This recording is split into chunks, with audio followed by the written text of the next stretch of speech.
Here with head coach Brad Laird, the Demons heading back into Southland Conference play against HCU and after a tough game at EIU.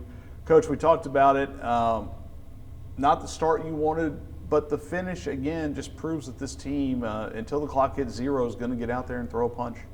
Yeah, there's a couple ways to look at this. One is we've trying to figure out what is, the slow start, and we've done that several times this year, and that's something starting with me we've got to get figured out. And as we got into the second half, it's just a testament to those guys, and they've shown it all year just to continue to fight, and no matter what the situation is, and it got us to a point where it's a one-score game with 4 minutes and 44 seconds left, and so our guys gave us a shot to win, and at halftime that's all you could ask for, and that's what the guys did. We just got to learn to put it together for 60 minutes, and the good thing about it, that only counts as one, not 11, and so we'll get back after it this week. And even better, if you want to say better, it doesn't hurt where you are in conference play.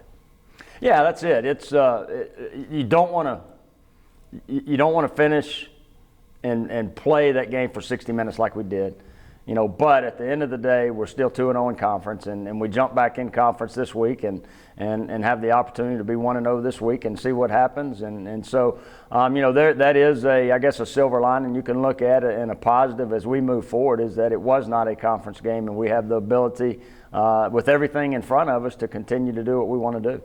Well, one guy who seems to maybe embody the fight till the end as much as anybody is your quarterback, Zach Clement. We'll talk about the HCU matchup, but he seems to just almost thrive when his back's against the wall.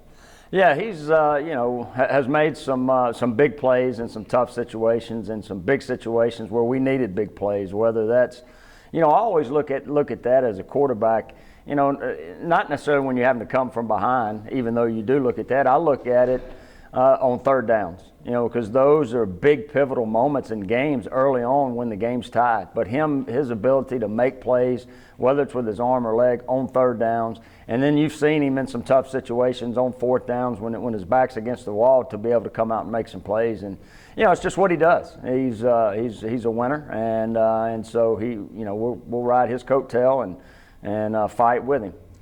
One of the things I think you mentioned all the good things. Has he learned how to slide yet? I know we talked about him. He's got that old safety mentality from playing there at Lafayette Christian that you want to give a hit, you don't want to take a hit, but as a starting quarterback, sometimes discretion is the better part of valor. Yeah, but there's just the mentality that some people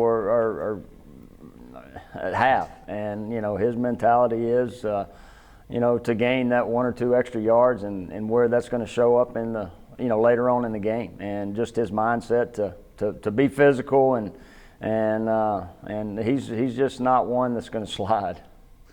Maybe you can get Brock out there to teach him, especially being a middle infielder, avoiding slides as well. Let's go back to 371 days ago Saturday. That was the first matchup with HCU last year. They were HBU then. You're down, you put Zach in, and it seemed like not really the birth of a comeback quarterback, but he got his first comeback win that week. He had a lot of help from Sir Michael Beasley, but that had to play a big role in where his confidence was and where it got to last year. Well, I think that was just a start of kind of seeing what Zach's forte is and what he's got the ability to do from a quarterback perspective. You're always trying to, because different quarterbacks, have their own little. What are they kind of known for? What's their what's their way that they're going to showcase who they are as a quarterback? And a little bit with Zach is being able to come from behind, and he's been able to do that, and that was kind of the start of him being able to do that. And so we look forward to seeing how he is when he's ahead. Well, you'll see again HCU for the third time in 371 days on Saturday, and especially after you hadn't seen a team in 29 years, and last time you did, you were the quarterback when you played Eastern Illinois. But now you get back into conference and you face a very familiar opponent, and I guess that's just kind of one of the byproducts of COVID is you're going to run into these runs where you've seen teams a lot in a short period of time. Yeah, especially coming off the spring season that we had, and then fast forward to where we played a couple of teams twice in the conference because of scheduling and because of COVID. Now to getting back to a little bit of normalcy within the conference. But with Houston Christian University, they're a team. Any team in this conference at any giving Saturday has the ability to be able to, and you saw that with them last week. Nichols came back with the last second field goal. You saw them in Lamar, HCU and Lamar, and HCU had a big lead. Lamar comes back. It's just this conference this year, as anybody can see, each Saturday you got to be ready to play, and you got to be ready to play for 60 minutes. So somewhat fitting that we start this conversation by talking about teams playing to the zeros hit. Perhaps that's 8 teams deep in this league.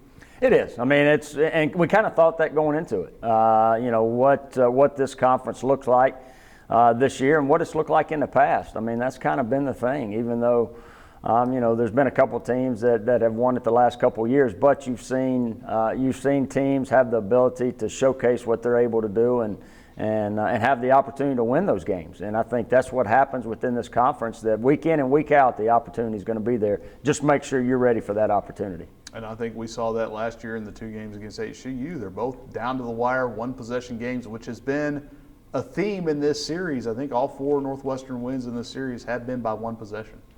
Yeah, and you look at not just us and HCU, look at our conference games, look at their conference games, and look at all the conference games. I mean, you look at a lot of them, 1-score games that come down to the fourth quarter. So, you better be ready to play 60 minutes, and we've got to prepare that way throughout the week. Good news is, though, you're well versed in that the last couple of weeks. Yeah, we just got to focus on having a good start, starting fast, and having a good week of preparation to be 1-0. All right, Coach. Thanks so much.